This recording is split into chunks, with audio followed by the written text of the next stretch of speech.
The push to track down thousands of illegal immigrants that are registered to vote in Florida was just shut down by Attorney General Eric Holder and the Justice Department. This week, the DOJ ordered Florida to stop removing names of suspected illegal immigrants because they insist the purge is discriminatory.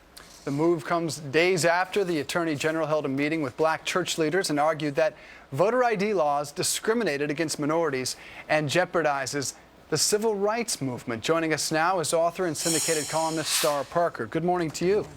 Hi, good morning. Are these voter ID laws discriminatory? This administration knows that these voter ID laws and the attempts of states to update their process is not about the Civil Rights Act, the Voting Rights Act, or even whether we're going to intimidate blacks in the South or anywhere else in this country. This is about streamlining the process, which is good for all Americans, especially in this heated and contested year.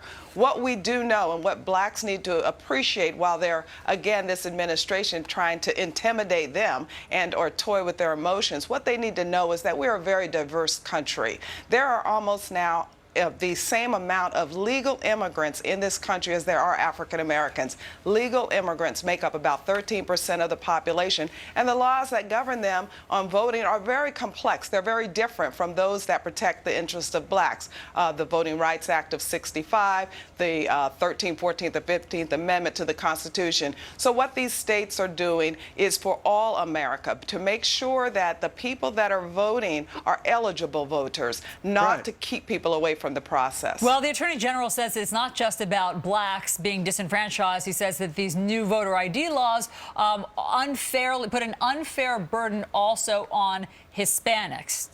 Does he have a point that Hispanic voter registration is down as a result of these?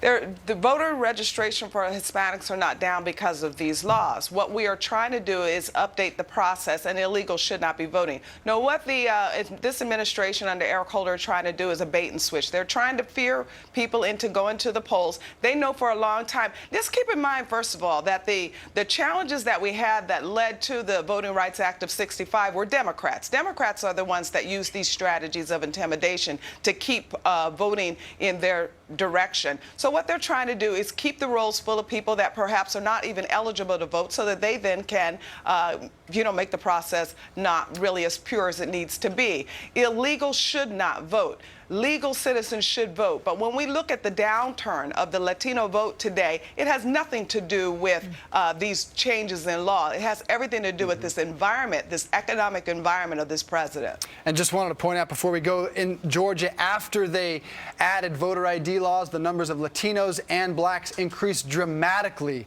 after the voter ID laws. So thanks a lot. That's right. So what we're really looking at here is them bringing out voters. So they're using fear so that voters will come out, the minority voters will come out this election season, and they know that they put at risk, especially the black community, because blacks on the social issues poll exactly like Republican conservatives. And so this administration is afraid because they are very upset with them, these African Americans that have been offended because of the recent actions of this very left-wing president. Star Parker, thank you very much. Have a great weekend.